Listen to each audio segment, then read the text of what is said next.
ہمارے یہاں تو اتنا بکھیڑا بنا دیا کہ اب سنتوں تاریخوں کو کوئی پوچھتا ہی نہیں. حالانکہ خداوند عالم روزہ اپنی قدرت کے تماشے دکھاتے ہیں.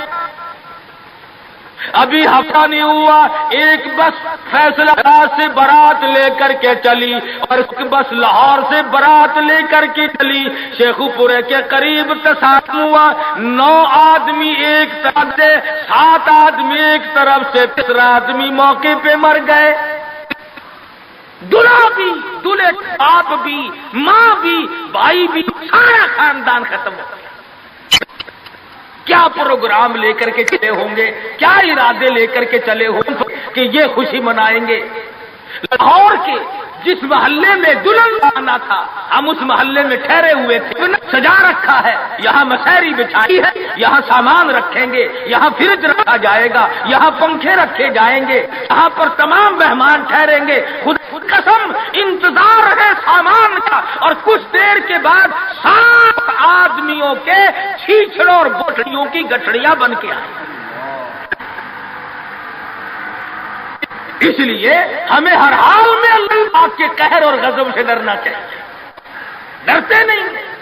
ہمارے ملتان میں ایک بہت بڑے ٹرانسپورٹ نے اپنی بچی کی شادی کا پروگرام بنایا تو بارات بھی بہت بڑی آنی تھی. بڑے گاجے ہو رہے تھے اور بڑا ٹھیٹر تماشا کھانا پکانا. اچانک ٹیلی فون کہ شور کوٹ کے پاس ٹکر ہو گئی، ساری کار ختم ہو گئی، جس میں لڑکا تھا وہ بھی ختم ہو گیا. تو کسے معلوم صبح کیا ہو جائے گا اور شام کو کیا ہو جائے گا، کل کیا ہو جائے گا، کون جانتا ہے.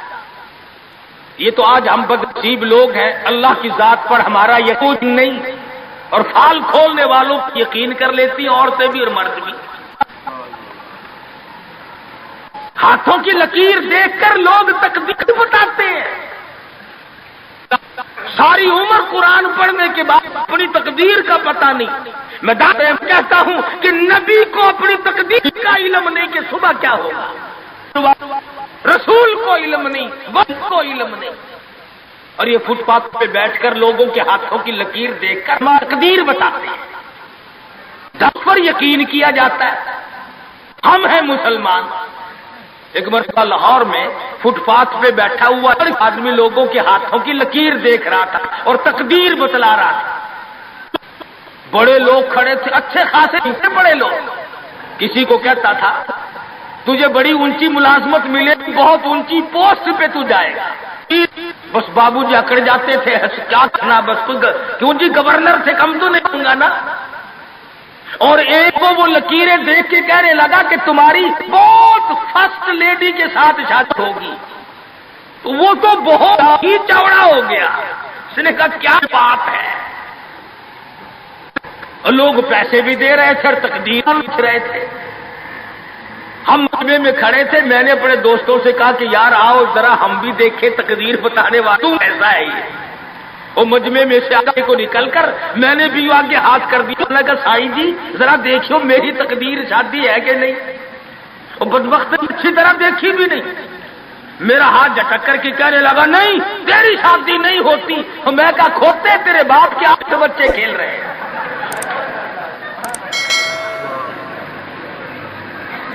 تجھے کیسے معلوم ہو گیا کہ شادی نہیں ہونی؟ البتہ اگر تو دوسری شادی کے بارے میں کہتا ہے تو بات اور ہے. وہ سارا اس کا کھیل ختم ہو گیا. غلط چیز، غلط عقیدے کی طرف بہت جلدی لوگ بھاگ جاتے ہیں.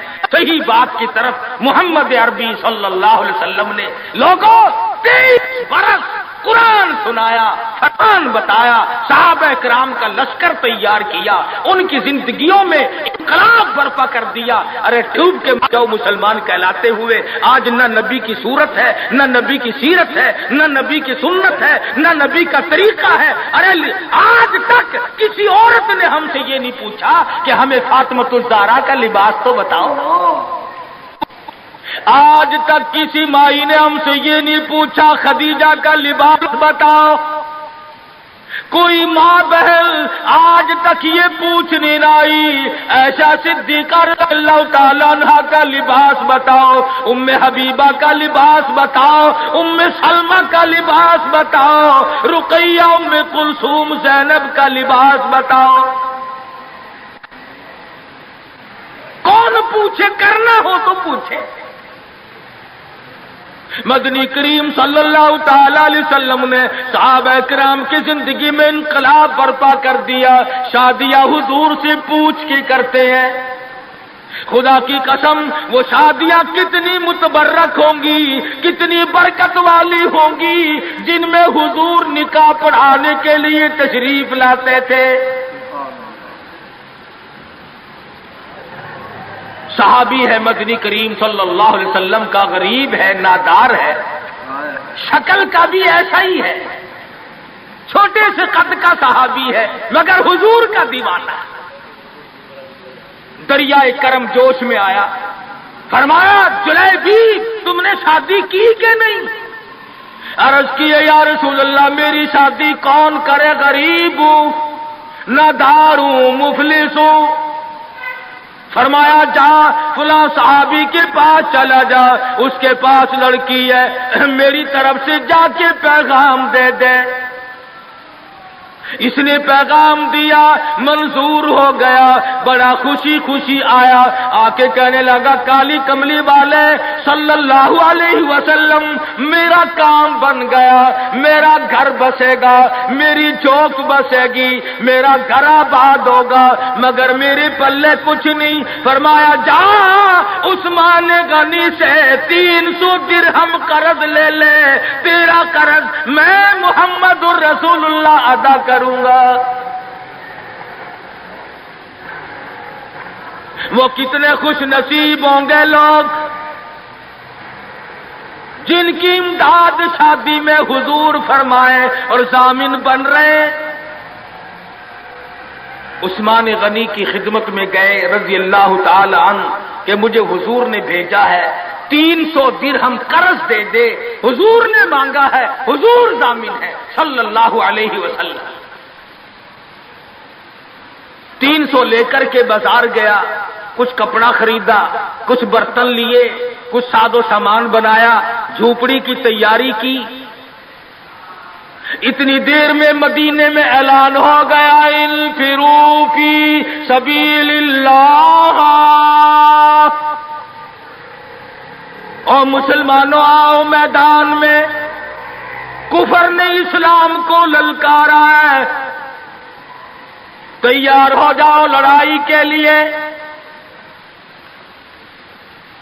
کیسے ذہن بنا دیے تھے مدنی کریم صلی اللہ علیہ وسلم نے، تو ایسا ہو، اس لیے کہتا جفا جو ہوتی ہے عشق میں وہ جفا ہی نہیں، جفا جو ہوتی ہے عشق میں وہ جفا ہی نہیں، اور جو بے ستم ہو محبت اس میں کوئی مزہ ہی نہیں، جو کسی کے فرمان پہ مار کھائی جائے بڑی لذت آتی ہے۔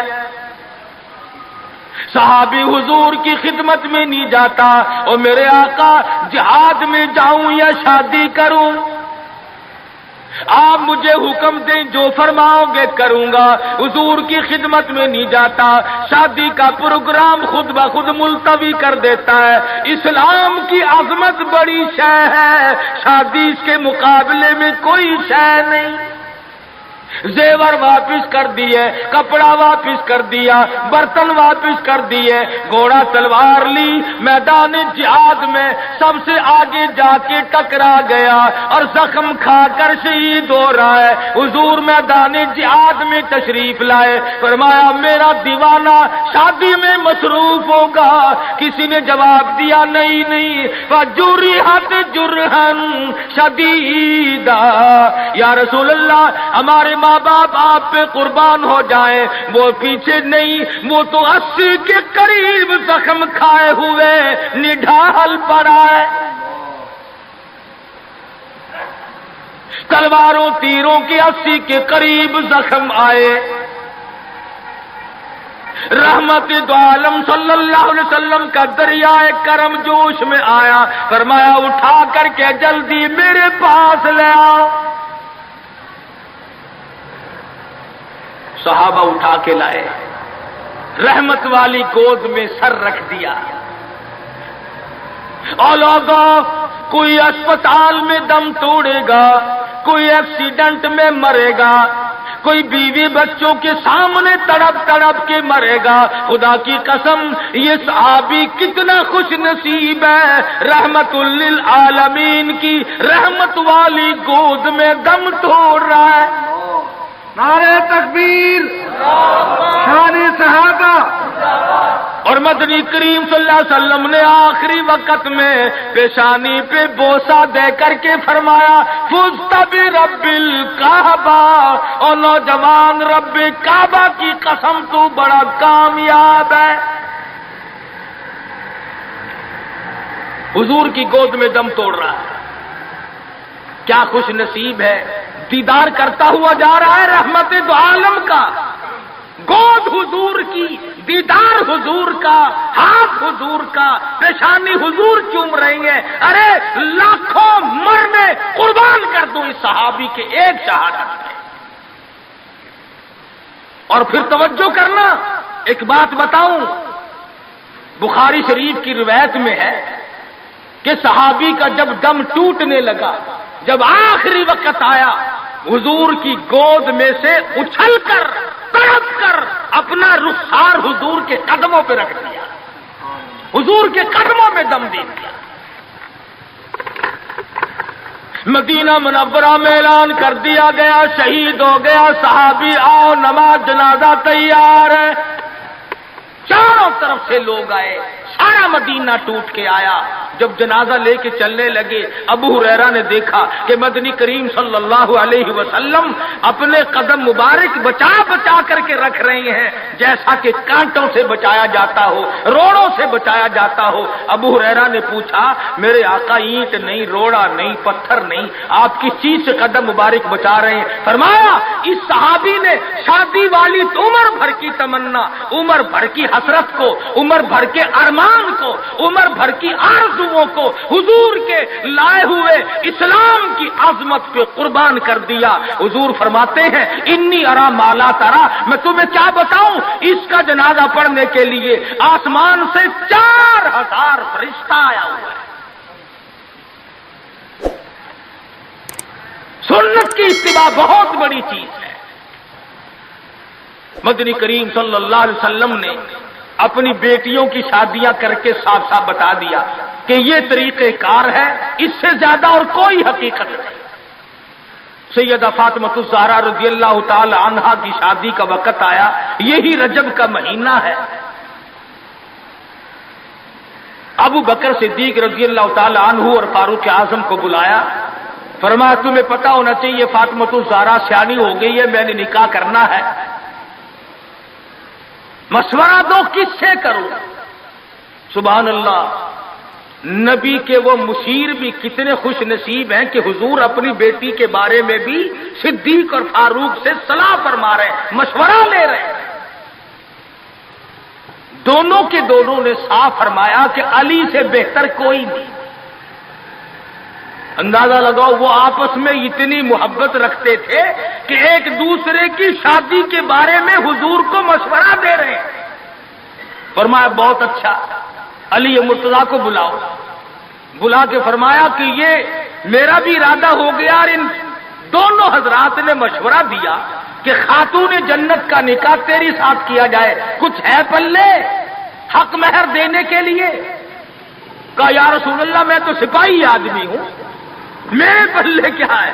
یہ تلوار ہے اور یہ میری زرہ ہے جسے پہن کر میں جنگ کرتا ہوں، اور میرے پلے دم دولت کچھ نہیں۔ تو فرمایا کہ یہ زرہ جو ہے اسی کو بیچ کر پیسے بنا لا۔ حضرت علی اٹھے، بیچنے کے لیے بازار جا رہے ہیں، راستے میں عثمان غنی ملے، فرمایا علی کہاں چلے؟ کہا میری یہاں شادی ہے، نکاح ہے، یہ زرہ بیچنے چلا ہوں، میں اپنی حق مہر دوں گا۔ فرمایا آجا سودا کریں گے۔ عثمان نے علی مرتضیٰ نے سودا کیا، 400 درہم میں سودا ہو گیا۔ جب اٹھ کے چلنے لگے حضرت عثمان نے زرہ بھی پیسے بھی حضرت علی کو واپس کر دیے اور فرمایا کہ خاتون جنت کی شادی ہو، خرچ عثمان کا ہو، میں بڑا راضی۔ حضرت عثمان غنی رضی اللہ تعالی عنہ سے پیسے لے کر حضرت علی حضور کے جب خدمت میں گئے تو فرمایا زیرہ بھی لے آئے، پیسے بھی لے آئے؟ کہ ہاں۔ عثمان نے سب کچھ دے دیا۔ حضور صلی اللہ علیہ وسلم کے بے ساختہ ہاتھ اٹھ گئے، فرمایا عثمان تجھ پر خدا رحم کرے، تو نے ساری عمر میرا ہاتھ بٹایا۔ تو حضرت عثمان غنی سے حضور بڑے راضی تھے۔ ایک چکی خریدی گئی، ایک مشکیزہ خریدا گیا اور حضور صلی اللہ علیہ وسلم نے سادگی کے ساتھ نکاح فرمایا اور رخصت کر دیا، اور خود حضور سر پہ ہاتھ پھیر کر رخصت فرمانے کے لیے تشریف لے گئے اور برکت کی دعا کر کے واپس آ گئے۔ بتانا یہ چاہتا تھا کہ شادیوں کو لمبی چوڑے پکھنڈ اور یہ جو بنانا ہے وہ ہم نے بنائے، یہ سارے کا سارا رسموں کا کنواں ہم نے کھودا ہے۔ مہینوں پہلے انتظامات، مہینے پہلے بعد کو انتظامات، پھر لینا دینا۔ آج کل ویسے بھی چیزیں نہیں ملتی، مار سر میں درد ہو جاتا ہے کہ چینی کیسے پیدا کرے، گھی کیسے پیدا کرے، کہاں سے لائے اور کیا کیا جائے۔ میں یہ کہتا ہوں کہ لوگوں سادگی پہ آ جاؤ، نبی کی سنت پہ آ جاؤ، نبی کی غلامی میں آ جاؤ، اللہ اور اس کے رسول کے فرمان پہ آ جاؤ، سارے مسئلے چٹکیوں میں حل ہو جائیں گے انشاءاللہ۔ کوئی تکلیف نہیں کسی کو ہوگی، بالخصوص شادی کے بارے میں۔ آج غریب آدمی سوچتا ہی رہ جاتا اور بنتا ہی کچھ نہیں۔ تو صحابہ کرام نے اپنی زندگیوں میں ایسی تبدیلی کی تھی۔ سیدنا سلمان فارسی نے حضرت طلحہ سے کہا کہ طلحہ فلاں صحابی کے پاس لڑکی ہے، میں نکاح کر لوں گا، میرا بھی گھر بس جائے گا، ذرا تو پیغام دے کے آ۔ حضرت طلحہ جب پیغام دینے گئے تو گھر والوں نے کہا کہ بھئی سلمان کو تو ہمارا پروگرام نہیں بنتا، البتہ اگر تو چاہے تو ہم ابھی نکاح کرتے۔ انہوں نے کہا چلو میرا ہی کر دو۔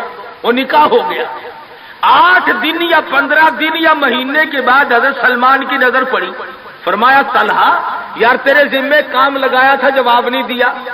حضرت طلحہ نے گردن جھکا دی، فرمایا میں شرم کے مارے تیرے پاس نہ آیا، گیا تو تیرے لیے تھا، انہوں نے میری ساتھ نکاح کر دیا، تجھ سے ملتے ہوئے شرم آئی، تیرے کام گیا تھا، میں نے اپنا کام کر لیا۔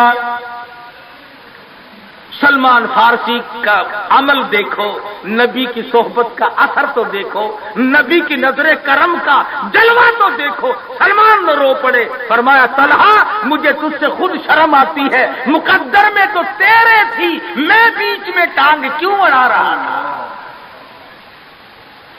آج ہمارے میاں یہ میری مانگ لے کے چلے ہو، میں دیکھ لوں گا تم کیسے بچو گے۔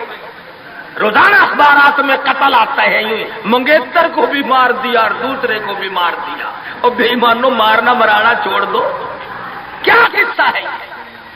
تو میں عرض کر رہا تھا کہ یہ ساری زندگی شادی کی ہو، غمی کی ہو، ہماری حضور اکرم صلی اللہ علیہ وسلم کے فرمان کے مطابق ہونی چاہیے، پھر ہماری خوشیاں بھی رہیں گی، اور جتنی سادگی برتو گے اتنا ہی اس میں فائدہ ہوگا۔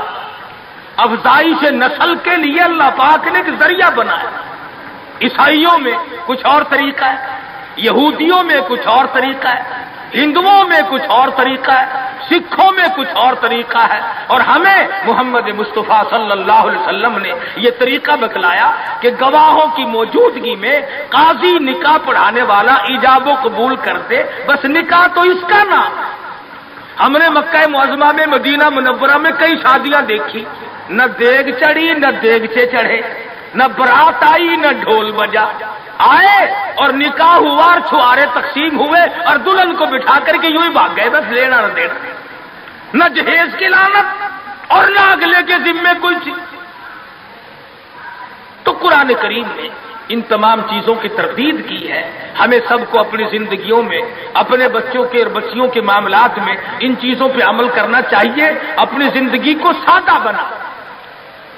آؤ خدا کے پیغام کو مانو، امن ہو جائے گا گھر گھر میں۔ قبیلے قبیلے میں، برادری برادری میں سکون آ جائے گا، چین آ جائے گی، راحت آ جائے گی۔ اس لیے کہ جب سادگی کے ساتھ کرنے کے عادی بنیں گے تو لوگوں کو تمام طرف سے ریس پڑے گی۔ اب ہمارے یہاں ملتان میں کافی لوگ شادیوں میں تقریر کرانے کا پروگرام بنانے لگ گئے، تو وہ باجے گاجے والی جو لعنت تھی اس سے چھٹکارا پا گیا۔ اور ویسے بھی مہنگا ہوگا سودا، اگر شادیوں میں رنڈیوں کو لاؤ تو وہ بھی 10-20 ہزار سے کم نہیں ہوتی۔ مولوی بیچارہ یوں ہی مل جاتا ہے، چلو اللہ اللہ بھی صحیح اور مفت میں کام بھی ہو گیا۔ تو کئی چیزیں ہیں، اس لیے اللہ پاک سے دعا کرو، مبارک ہو حاجی عبدالستار کو اور ان کے بھائیوں کو۔ میں اگرچہ جمعہ کبھی نہیں اپنا چھوڑا کرتا، پاکستان میں رہتے ہوئے ملتان جمعہ پڑھاتا ہوں، لوگ باغ بہت دور و دراز سے آتے ہیں، مگر حاجی صاحب نے مجھے فرمایا کہ چھوٹی ہمشیرہ کا نکاح ہے اور وہ ہے جمعے کے دن۔ ابھی یہ سارے شادی جمعے کے دن کرتے ہیں اور ہماری ڈیوٹی جمعے کے دن۔ تو میں اس بات سے شرما گیا اور جمعے کے لیے میں اسی لیے ٹھہرا ہوا تھا۔ اللہ پاک کی شادی خانہ آبادی کو باعث برکت بنائے اور تمام خاندان کے لیے رحمتوں کا ذریعہ بنائے۔ اللہ پاک عمل کی توفیق عطا فرمائے۔ وآخر دعوانا ان الحمدللہ رب العالمین۔ بسم اللہ الرحمن الرحیم۔ اللہم صلی وسلم وبارک علی سیدنا و مولانا محمد النبی الامی الہاشمی وعلی آلہ واصحابہ برۃ الکرام۔ پروردگار عالم ہم سب مسلمانوں کو حضور صلی اللہ علیہ وسلم کی سنتوں پہ عمل کی توفیق عطا فرما۔ ہم سب کو حضور اکرم صلی اللہ علیہ وسلم کا غلام بنا، حضور کی غلامی میں موت آئے، غلامی میں حشر ہو، عظمت اور محبت نصیب فرما۔ یا اللہ جتنی مشکلات بچے والوں کے لیے، بچیوں والوں کے لیے ہیں، یا اللہ سب کو آسان فرما دے، یا اللہ سب کی پریشانیوں کو دور فرما دے، اور ہر ماں باپ کو اس فرض منصبی سے ادا ہونے کے حالات اور اسباب پیدا فرما دے۔ یا اللہ سب کی بچیوں کو عزت آبرو کے ساتھ اٹھا اور تمام مسلمانوں کو حضور اکرم صلی اللہ علیہ وسلم کے فرمان کے مطابق ان کاموں کو کرنے کی توفیق عطا فرما۔ ہم سب کی عزت آبرو اور جان مال کی حفاظت فرما، سب بیماروں کو شفا عطا فرما، سب کی پریشانیوں کو دور فرما، سب کی مشکلوں کو آسان فرما، ہم سب کے والدین کی مغفرت فرما، ہم سب کے باپ دادار بڑے بزرگوں کی بخشش فرما۔ الہی جتنے بھی مسلمان مرد عورت قبروں میں چلے گئے سب کی بخشش فرما دے، ہم سب کو جنت الفردوس عطا فرما، جہنم کے دردناک عذاب سے محفوظ فرما۔ ربنا تقبل منا انک انت السمیع العلیم وتب علینا انک انت التواب الرحیم۔ صلی اللہ علی حبیبہ محمد وآلہ وصحبہ اجمعین برحمتک یا ارحم الراحمین۔